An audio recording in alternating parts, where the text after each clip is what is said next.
Silakan duduk. Shalom. Hari Kamis kemarin beribadah nggak Bapak Ibu? Tidak ya. Hari Rebonya? Nggak juga. Seninnya? Apalagi? Karena hari Minggu sudah beribadah. Saudaraku, kita salah memahami tentang beribadah. Roma pasal 12 ayat 1 sampai ayat yang kedua. Pujian dari Ibu Deti tadi, hidupku adalah penyembahan. Hidupku loh. Ya, berarti dimanapun hidup itu berada adalah sebuah penyembahan. Bukan hanya di gereja. Roma 12 ayat 1 sampai ayat yang kedua.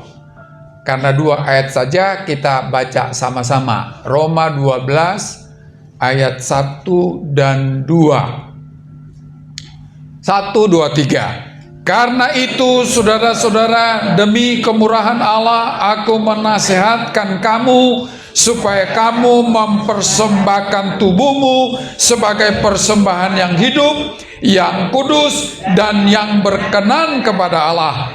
Itu adalah ibadahmu yang sejati. Janganlah kamu menjadi serupa dengan dunia ini, tetapi berubahlah oleh pembaharuan budimu, sehingga kamu dapat membedakan manakah kehendak Allah, apa yang baik, apa yang berkenan kepada Allah, dan yang sempurna.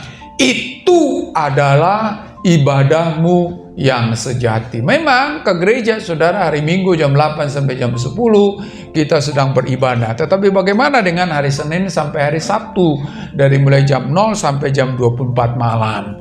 Kita berpikir beribadah hanya ketika ada sebuah liturgi. Tidak salah saudara, tetapi mungkin Bapak Ibu akan heran, di ibadah atau di gereja ada juga orang tidak beribadah saudara. Kemarin saya ikut sebuah ibadah ulang tahun di gereja Pak Martin saudara. Persis di depan saya ada ibu-ibu. Nah, kalau saya sebut nanti ada orang tersinggung. Dari mana asalnya? Sepanjang khotbah itu dia ngobrol aja saudara. Gak tahu apa yang dia obrolin di depan mata saya. Ibu ini mau beribadah atau mau ngerumpi gitu ya. Itu di kebaktian saudara. Jadi di kebaktian dia gak beribadah, apalagi di luaran sana saudara. Tetapi firman Tuhan berkata, itu adalah ibadahmu yang sejati. Mari Bapak Ibu, di gereja ini, di tempat ini kita beribadah, di luar tempat ini pun kita beribadah. Bukan di tempat lain kita menyanyi barangkali. Saudara-saudaraku, beribadah bukan harus nyanyi. Dan salah satu bentuk ibadah memang menyanyi, tidak satu-satunya saudara. Itulah sebabnya mari perhatikan ayat 1 dan 2 dari Roma pasal 12 ini saudara. Ini adalah bentuk ibadah kita dimanapun kita berada saudara. Apapun yang kita alami, dalam kondisi apapun. Saudara barangkali berkata, bagaimana bisa menyanyi Pak dalam keadaan susah sekarang? Bisa saudara kalau kita tahu rahasianya. Bagaimana Pak bisa memuji Tuhan lagi kepepet? Pernah baca dalam Alkitab saudara, ketika raja siapa itu ya, lupa saya,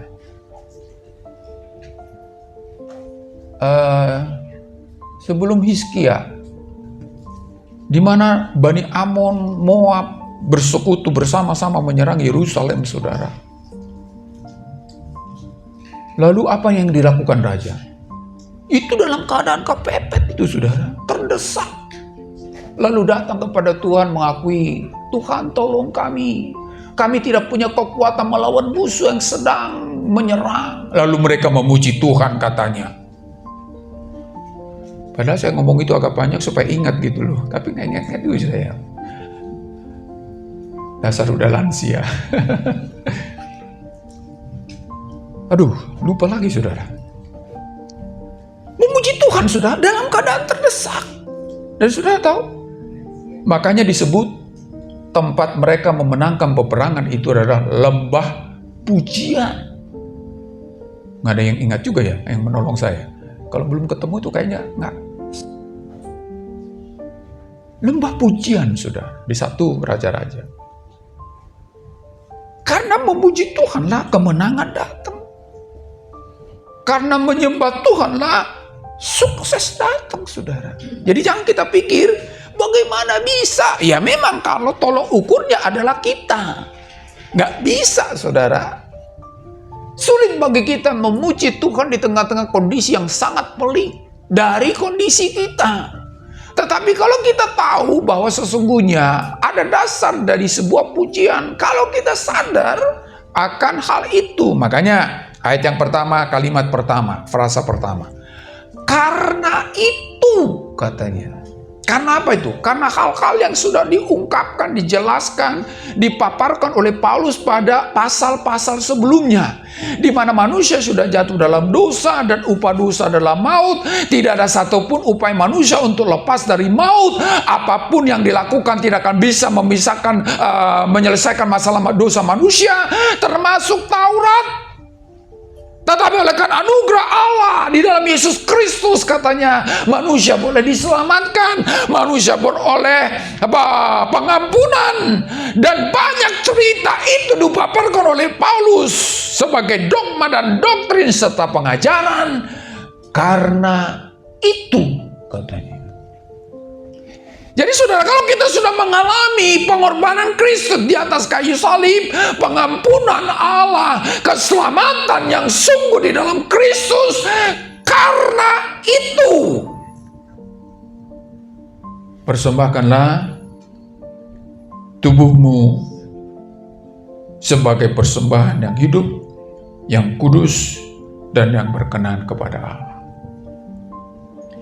Saudaraku, bisa saja kita mungkin suatu saat nggak bisa pergi ke gereja, saudara. Tetapi bukan berarti kita nggak beribadah. Tetapi saudara, kita akan lihat nanti. Bukan berarti tanpa ke gereja kita beribadah, oleh karena itu nggak perlu ke gereja. Kan gitu, saudara. Sekarang ini ada banyak gereja kosong, saudara. Kenapa? Kakak gereja pun nggak apa-apa. Lihat di YouTube bisa. Bapak Ibu, YouTube itu bukan gereja. Bukan. Karena tidak ada persekutuan di sana, saudara. Sebab gereja itu adalah sebuah persekutuan. Engkau gak bisa bersekutu di YouTube, saudara. Walaupun engkau ada bersama dengan istri dan anak-anak. Makanya harus ada gereja, walaupun bisa nonton di YouTube, saudara. Terkadang kan begitu. Udah mudah sekarang beribadah. Nggak perlu lagi ke gereja. Enggak, saudara. Enggak. Tetapi ingatlah, saudara, ibadah itu bukan sekedar hari Minggu.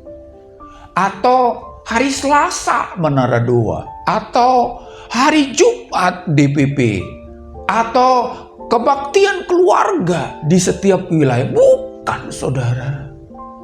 Kalau kita tahu bahwa hidupku sudah ditebus di dalam kematian dan kebangkitan Kristus, inilah waktunya bagiku untuk beribadah. Apapun keadaanku, dimanapun aku berada. Dengan cara apa? Mempersembahkan tubuh kita. Tapi ingat, saudara, tubuh yang bagaimana? Yang hidup, yang kudus, yang berkenan kepada Allah. Jadi jangan asal, saudara. Nggak mungkinlah kita bisa beribadah di pasar, tapi pikiran kita macam-macam di sana, saudara. Nggak mungkinlah kita beribadah di kantor, tapi ada hal-hal yang kita lakukan yang tidak kudus di sana. Tetapi apapun kegiatan kita, apapun pekerjaan kita, apapun yang kita sedang lakukan, di situ kita beribadah. Kalau hidup kita hidup dalam kekudusan, dan hidup dalam kekudusan itu dipersembahkan kepada Tuhan, dan itulah ibadah yang sejati, saudara. Pekerjaanmu menjadi sebuah ibadah kalau di pekerjaanmu engkau bisa mempertanggungjawabkan hidupmu di sana, karena itulah ibadahmu, saudara. Makanya saya bilang tadi, di gereja belum tentu beribadah, saudara. Sibuk dengan handphonenya, saudara. Seperti ibu yang depan saya kemarin, sibuk ngobrol, nggak tahu. Sepenting apapun yang diobrolkan itu lebih penting firman Allah, saudara. Saya mau tegur sebenarnya, tapi nggak enak. Ribut nanti. Mencak-mencak ke dia. Untuk saya menahan diri. Sepanjang sampai amin kata pendeta, baru dia amin ngobrolnya, saudara. Baru amin ngobrolnya. Biasa kan kalau ibu-ibu lagi ngobrol merumpi kan, berisiknya minta ampun. Bagaimana beribadah di sana, saudara? Gak ada ibadah di situ walaupun di gereja. Tetapi ketika engkau belanja, ketika engkau di toko atau di manalah pekerjaan kita, saudara, hidupmu engkau bisa pertanggungjawabkan di sana. Gak neko-neko kata orang Batak. Orang Batak ya? Orang Jawa itu ya? Oh iya, itu maksud saya. Gak macem-macem. Dan itu engkau persembahkan kepada Tuhan. Mari Pak, mari Bu, mampir. Tanya-tanya aja gak apa-apa. Nggak beli juga nggak apa-apa. Nanya juga udah untung gitu kan. Tapi jangan sampai udah nggak datang, mentang-mentang ini gayanya doang, duitnya nggak ada gitu kan, saudara. Saya pernah begitu loh. Kita pendeta-pendeta pergi ke Tomok, saudara. Lalu mendaratlah habis dari kapal, langsung itu kan jajah apa itu yang menjajakan souvenir kan. Mari Pak, mari Pak, mari Bu, mari Bu. Kita lewat, saudara. Lalu ketika lewat, dia bilang apa? Saya berdalani dua lodang oke pengen. Dia pikir saya nggak ngerti. Lanjut kita, saudara. Ngerti nggak Bu Sinaga? Kalau nggak saya terjemahkan. Yang jelas isi saya nggak ngerti. So oke pengen berdalani. Bagaimana beribadah di sana? Pak Gempar nggak ngerti ya. Ini orang-orang jalan-jalan tapi nggak punya duit katanya. Disumpahin kita. Bagaimana beribadah di situ, Pak?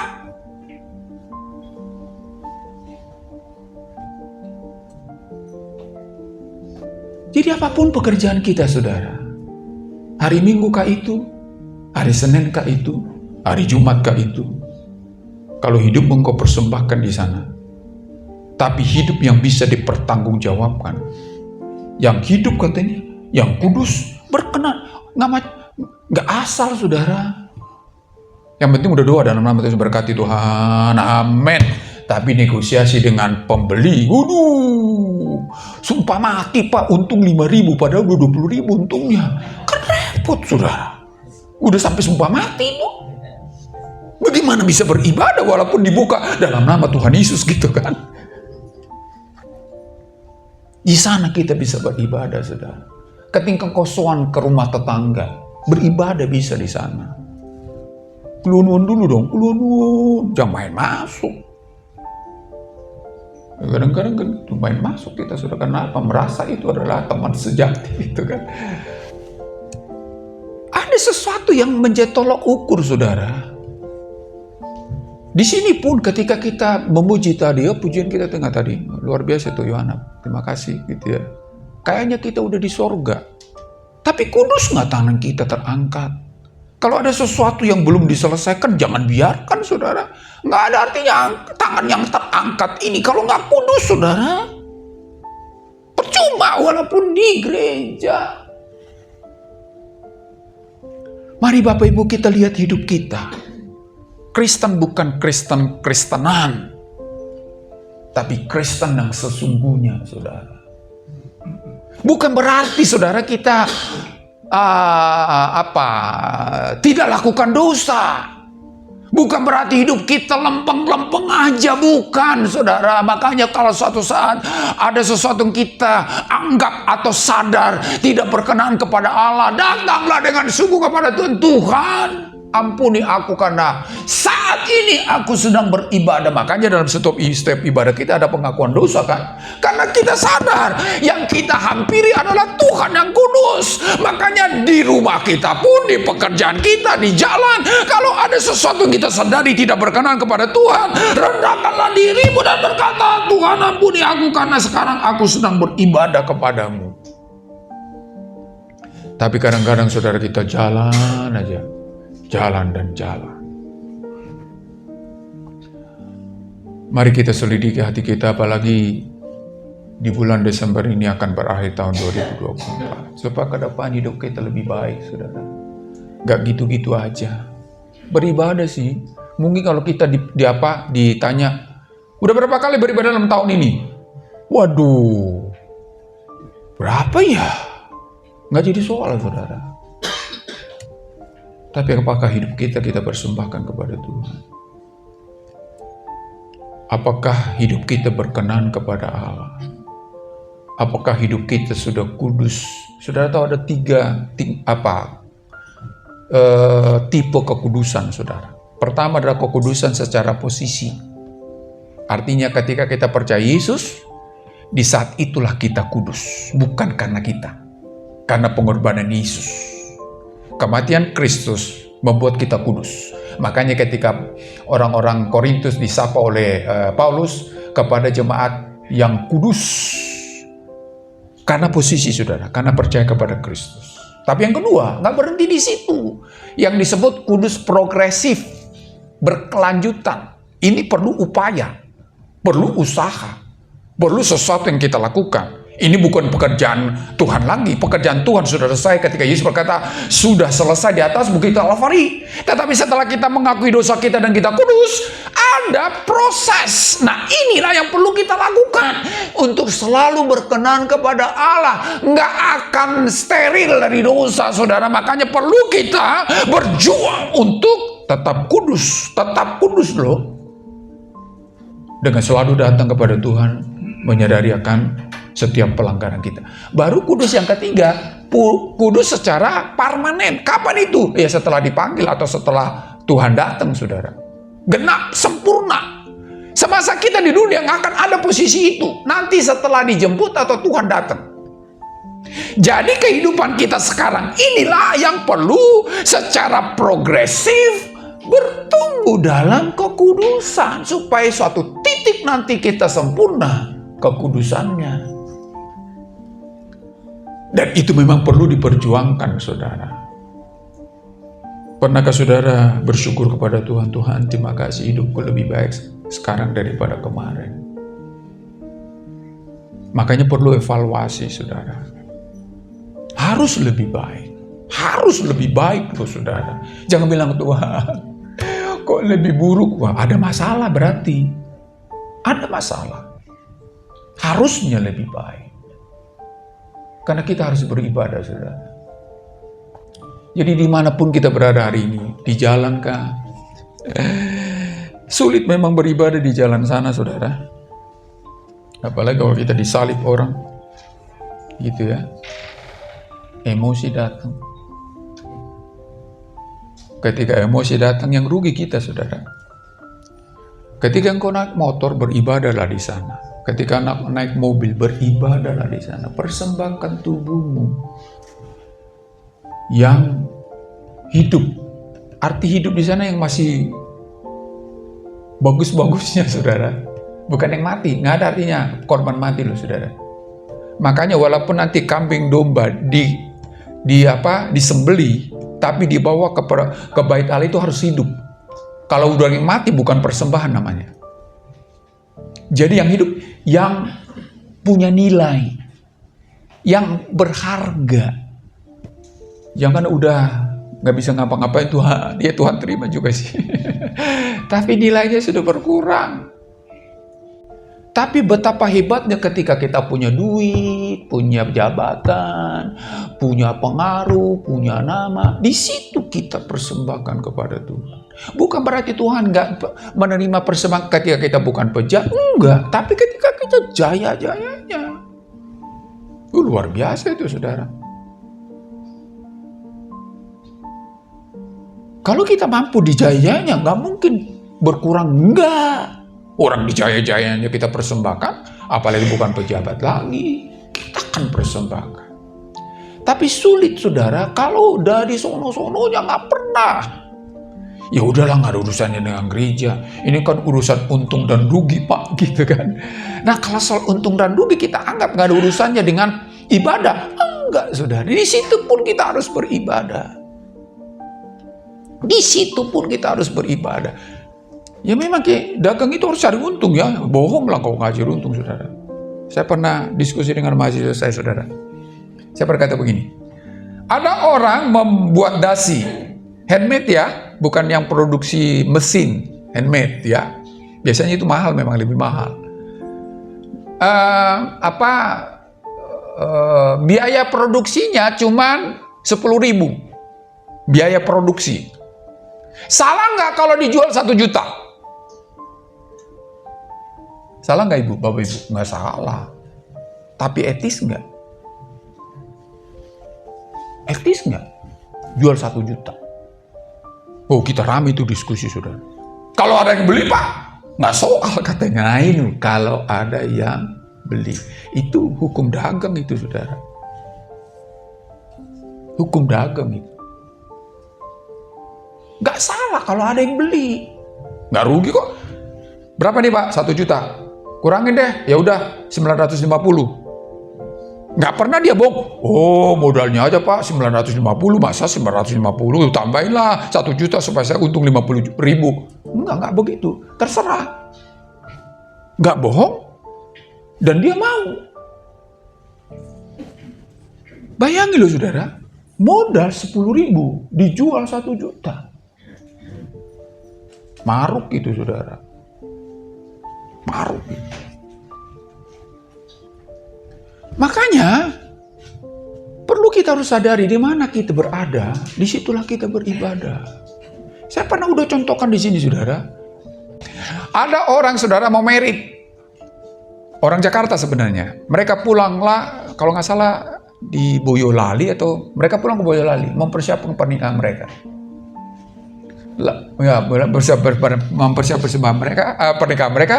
Lalu kedua orang ini bertanya, yuk kita cari-cari yuk cincin kawin. Siapa tahu budgetnya bisa dengan uang kita sekarang. Pergilah mereka ke Semarang, ke toko emas. Nah, ketika mereka, memang biasanya begitu kan, toko emas semua gitu ya. Lalu si calon istri melihat-lihat, ih kayaknya tuh bagus tuh katanya, ditunjuk-tunjuk. Yang mana kata calon suaminya, yang itu tuh katanya. Nah, karena ada tunjuk-tunjuk barangnya dia, si pemilik toko pun keluarlah. Ayo silakan, lihat, siapa tahu tertarik katanya. Karena begitu sambutannya ramah, makin berani nih si calon istri ini, walaupun mungkin mahal kali gitu. Lalu didatanginlah, itu bagus tuh katanya. Yang mana kata si pemilik. Lalu beranilah, yang ini bu. Oh kau yang coba aja, nggak apa-apa, coba kan diambil, saudara. Lalu dicoba, tuh bagus kan katanya. Cocok kan katanya kepada calon suaminya. Iya sih, tapi tanya dulu harganya berapa katanya. Ditanyalah harganya. Nggak tahu tuh jumlah yang dikasih ya. Mungkin 5,5 atau 3,5 gitu ya. Taruhlah 3,5, taruh ya. Sebagai contoh, sudah tahu, lupa waktu 5,5 kalau nggak salah. Waktu dengan 5,5, nggak jadi bu katanya. Kenapa nggak jadi? Duitnya terlalu jauh, nawarnya juga nggak enak. Nggak apa-apa, kenapa? Suka kan? Suka sih bu, tapi duitnya nggak suka katanya. Emang duitmu berapa? Kata si pemilik loh. Nggak ada ini orang pemilik toko begitu. Emang duitmu berapa? Cuman 2 juta ibu. Kan gak enak nawarin 5,5 juta kok 2 juta. Makanya gak jadi. 2 juta ya? Jauh ya? Kata si pemilik. Iya bu, maaf ya. Pergilah mereka, saudara. Waktu mau sebelum jauh, sini. Kenapa bu? Suka ya? Suka. Sini duitmu katanya. Loh, cuman 2 juta. Sini duitmu katanya.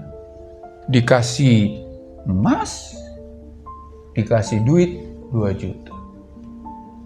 Dari mana? Dari Boyolali. Masih punya duit. Nah itu dia, mikir pulangnya gimana katanya. Dikasih 500.000 untuk ongkos. Nggak nalar kan? Nggak nalar, saudara. Saya tahu itu ketika dia datang ke Jakarta, lalu mereka kesaksian. Duit 2 juta, emas 5,5 juta, masih disangoni 500.000. Saya percaya saudara, di lain kesempatan pemilik toko itu akan diberkati berlimpah-limpah. Mengganti 1,5 juta, 4,5 juta. 4 juta ya. Iya kan? 5,5, 1,5, 3,5 ya. 4,5 ya, 4 juta. 4 juta. Kalau soal duit mah agak bingung saya. Karena duitnya nggak ada. Kalau duitnya ada, saya pintar saya ngitungnya. Bayangin loh saudara, 4 juta hilang. Karena dia apa? Di tokoku aku mau beribadah. Memang gak semua begitu saudara, aku itu bangkrut dia saudara. Saat ini aku mau beribadah karena ada orang yang membutuhkan pertolongan. Jadi dimanapun kita berada, apapun status kita, apapun kondisi kita, di sana kita bisa beribadah. Kalau kita persembahkan hidup kita yang hidup, yang bernilai. Makanya ketika ada engkau punya uang, persembahkan uangmu. Kok diam ini? Yang penting tubuhku Tuhan. Ingat, tubuh itu maksudnya berkenaan dengan tubuh itu apapun.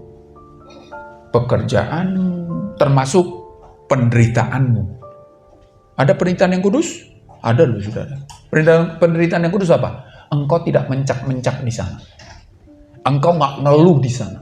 Engkau nggak ngegerutu di sana.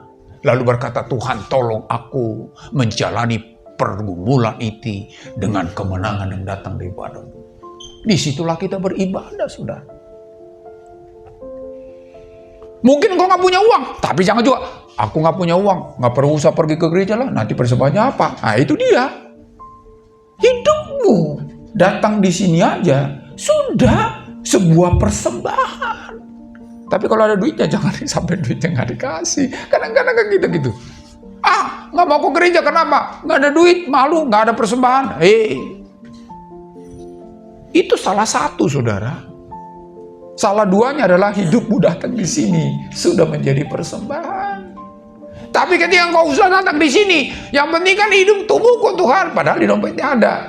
Keliru juga saudara. Yang berkenan kepada Allah. Ukurannya adalah Allah saudara, bukan kita. Jadi apapun kondisi kita hari ini, mudah-mudahan kita baik-baik, ya amin. Sehat-sehat, amin. Itu doa kita. Tapi apapun kondisi kita saudara hari ini, di situ Allah ingin dimuliakan. Artinya kita beribadah. Walaupun mungkin ngangkat tangan dan puji dengan mulut kita, tetapi hidup kita adalah hidup yang bisa dipertanggungjawabkan, hidup yang berkenan kepada Allah, hidup yang tidak mempermalukan Tuhan, hidup yang tidak membuat Tuhan dicibir oleh orang. Saudara, orang Kristen begitu sih? Kan gitu kan saudara? Yang kedua saudara, apa bukti kita beribadah? Ayat yang kedua, janganlah kamu menjadi serupa dengan dunia. Ini buktinya saudara, kita beribadah kepada Tuhan. Tetapi berubahlah oleh pembaharuan budimu. Itu tadi, karena itu, kalau engkau sudah mengalami lawatan Tuhan, makanya bedakan dirimu dengan dunia ini. Jangan sama. Kadang-kadang kan kita begitu saudara. Wah, dunia ini jahat, oleh karena itu kita nggak berteman lagi dengan dunia ini. Enggak loh saudara, kita masih di dunia. Kalau enggak kita akan diangkat nanti saudara, mau diangkat duluan. Kan enggak. Tetapi jangan sama, beda saudara. Jangan, aku begini karena temanku jahat. Enggak saudara. Temanmu boleh jahat. Sekitarmu boleh jahat, tapi jangan serupa dengan dunia ini. Berubah oleh pembaruan budimu. Makanya tampillah beda dimanapun kita beribadah. Kalau kita tampil beda di sana, disitulah kita beribadah. Gak mudah memang. Sekitar kita itu bobrok, kita gak bobrok. Gak gampang saudara. Yang gampang itu sekitar kita bobrok, kita ikut bobrok. Itu mudah saudara. Merem juga jadi. Tetapi ketika sekitar kita bobrok, kita nggak bobrok, itu perlu perjuangan, saudara. Tapi itu tadi, karena saya sudah diubah oleh Tuhan lewat kematian dan kebangkitannya, karena aku percaya, maka aku akan berjuang di sini untuk tampil beda. Jangan salahkan sekitar kita, saudara. Sehingga kamu dapat membedakan mana kehendak Allah. Kalau kita sama dengan dunia ini, ya kita nggak tahu mana kehendak Tuhan, saudara. Tapi kalau kita berubah, beda, tahu kiri atau kanan, jalan atau berhenti. Orang jalan, kita jalan. Orang ke kiri, kita ke kiri. Orang ke kanan, ke kanan. Kenapa? Sama, saudara. Sama, saudara. Maaf, Pak, saya korupsi begini karena sekitarnya memang gak korup. Enggak, saudara, enggak. Memang pada dasarnya kita tidak mau tampil beda. Kalau mau, Tuhan akan memperlihatkan kuasanya bahwa ada bukti dari tampil beda itu untuk memberkati kita, saudara. Saudaraku, rezeki itu tidak kemana-mana kalau kita berubah dan tidak sama dengan dunia. Berkatnya akan ada, saudara. Percayalah. Berkat orang benar akan beda dengan berkat orang yang tidak benar. Mungkin jumlahnya nggak sama, saudara. Tapi ingatlah, makan nasi sama tempe sama sambal terasi, yuduh kayak makan steak, saudara. Tapi orang makan steak kayak makan karet, saudara. Kenapa? Karena nggak ada beban. Jadi jangan sama dengan dunia ini, saudara. Dunia ke kiri, kita ke kiri. Dunia ke kanan, kita ke kanan. Dunia ngerumpi, kita ngerumpi. Dunia berantem, kita berantem. Dunia melenceng, kita melenceng. Berarti kita nggak menikmati apa yang sudah Tuhan lakukan di perjalanan hidup kita. Supaya kita tahu apa kehendak Tuhan, apa yang baik. Saudara, untung itu belum tentu baik loh. Bukankah ada banyak orang hari ini, saudara, semakin banyak duitnya semakin kacau keluarganya. Nggak baik, saudara. Ada banyak kesaksian, saudara, termasuk hamba-hamba Tuhan. Banyak hamba Tuhan sekarang ini cerai loh, saudara. Kenapa? Duitnya udah banyak. Rata-rata yang hamba Tuhan yang cerai itu duitnya banyak, saudara. Ketika mereka nggak punya duit, kayaknya bergumul sama-sama, mencurahkan air mata kan? Gitu kan? Setelah udah banyak, aksinya pun banyak, saudara. Bajunya pun udah beda, serat gitu kan? Jadi banyak duit itu belum tentu baik, saudara. Carilah yang baik. Bukan berarti memang banyak duit semuanya nggak baik, enggak. Kalaupun engkau dapatkan banyak duit, jadikan banyak duit itu baik. Lewat apa itu tadi? Tidak sama dengan dunia ini. Carilah duit yang tidak seperti dunia ini. Bisa apa enggak? Bisa, saudara. Jangan dipikir hanya model dunia kita dapat duit. Enggak. Bagi Tuhan mah mudah. Kalau soal duit mah. Yang susah itu kita ini carinya seperti dunia ini apa enggak. Berubahlah katanya. Kalau dulu kita sama dengan dunia ini, berubahlah. Kalau kita cari duit, sikut sana sikut sini, berubahlah. Kalau dulu kita cari duit, tutup mata, berubahlah. Berubahlah, saudara. Karena itu yang Tuhan perkenan. Nggak tahu, saudara, caranya cari duit sekarang. Tapi kalau nggak seperti yang diungkapkan firman Tuhan ini, berubahlah. Jadilah menjadi pribadi yang beda. Makan 7 bilanglah 7, jangan bilang makan 7 bilang 5 gitu kan. Karena di perut itu akan berontak nih. Yang 2 ini belum dibayar, yang 2 belum dibayar, yang 2 belum dibayar katanya. Sakit perut dah jadinya. Dan yang seterusnya dikatakan, apa yang berkenan kepada Allah dan yang sempurna. Suatu saat, saudara, orang tanya saya begini, Pak Pendeta, dosa nggak nonton? Kan gitu kan? Dosa nggak minum alkohol? Dosa nggak pacaran? Orang Kristen bukan begitu lagi pertanyaannya. Itu mah udah jelas. Kalau bohong pasti dosa. Kadang-kadang yang abu-abu itu loh saudara. Jadi kalau kita tahu bahwa hidup kita sudah ditebus oleh Allah dan kita persembahkan hidup ini dan kita tampil beda dengan dunia ini, kita akan tahu. Walaupun abu-abu saudara. Kalau antara hitam dan putih mah gampang. Hanya berontak kita kalau kita berkata putih itu hitam. Hitam itu kita bilang putih. Itu pemberontakan saudara. Jelas itu. Tetapi kalau abu-abu, mana kita bilang ini putih atau hitam abu-abu itu saudara. Nggak bisa kita bilang putih, nggak bisa kita bilang hitam abu-abu itu. Mana? Abu-abu itu hitam atau putih? Nggak jelas, saudara. Tapi Tuhan berkata, yang sempurna. Makanya kalau suatu saat Anda di titik tertentu, tanyalah dirimu, ini berkenan kepada Tuhan apa enggak? Kalau di sini Tuhan lakukan ini apa tidak? Kalau Tuhan tidak mau lakukan, ya jangan lakukan. Jadi kalau kita ke bioskop, beribadah, ke bioskop lah. Tapi kalau engkau tahu bahwa ke bioskop engkau nggak bisa beribadah, jangan ke bioskop. Bukan karena ke bioskop dosa, bukan soal dosa apa enggak lagi, saudara. Soal apakah engkau beribadah di sana apa enggak? Pacaran boleh apa enggak? Bukan soal itu lagi. Apakah ketika engkau pacaran beribadah, pacaranlah. Tapi kalau engkau nggak bisa jamin dirimu beribadah di pacaranmu, jangan pacaran. Bukan soal pacaran dosa apa enggak.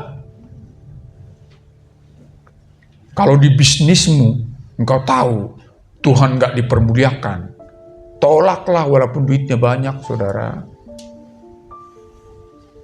Kan begitu kan, saudara? Nah ini memang sulit.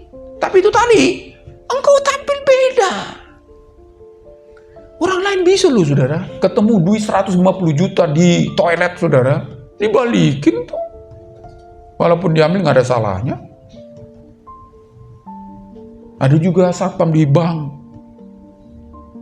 Buang nasabah, ketinggalan. Kasih ke manajernya, saudara. Ini ada ketinggalan nih, katanya. Apalagi kita harusnya bisa, saudara, tampil beda. Menolak pekerjaan yang menjanjikan karena tahu bahwa di situ dia tidak bisa beribadah. Orang berkata, bodoh loh. Ya memang bodoh, saudara, bagi dunia ini. Tapi pinter di hadapan Allah, saudara. Kenapa? Tampil beda. Karena berkatnya bukan di situ, saudara. Duit belum tentu berkat, tapi berkat akan datang dari Tuhan, saudara. Kadang-kadang kan gitu, aduh bodoh, kenapa nggak ambil? Terus sama ambil itu. Ya memang sana kan dunia ini, saudara. Nah kita kan beda. Kalau kita mau, saudara, maka Tuhan akan berkati kita. Kan berkat dari Tuhan kan?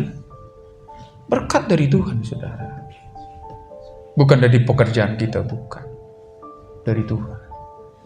Oleh karena itu, beribadahlah dimanapun Anda berada saat ini. Bukan hanya di sini. Di sini harus. Tetapi di luar sana, harus juga, saudara. Lewat mempersembahkan tubuh kita selagi bermanfaat. Yang kudus tapi, yang bisa dipertanggungjawabkan. Yang mempermuliakan Tuhan. Dan yang berkenan kepada Tuhan. Tampillah beda di dunia ini, saudara, sebagai bukti kita beribadah. Kan nggak mungkin kita neko-neko di sini beribadah, kan? Baju kita pun yang rapi, kan? Apalah, di sana pun seperti itu juga, saudara, karena kita beribadah. Jangan neko-neko di sana.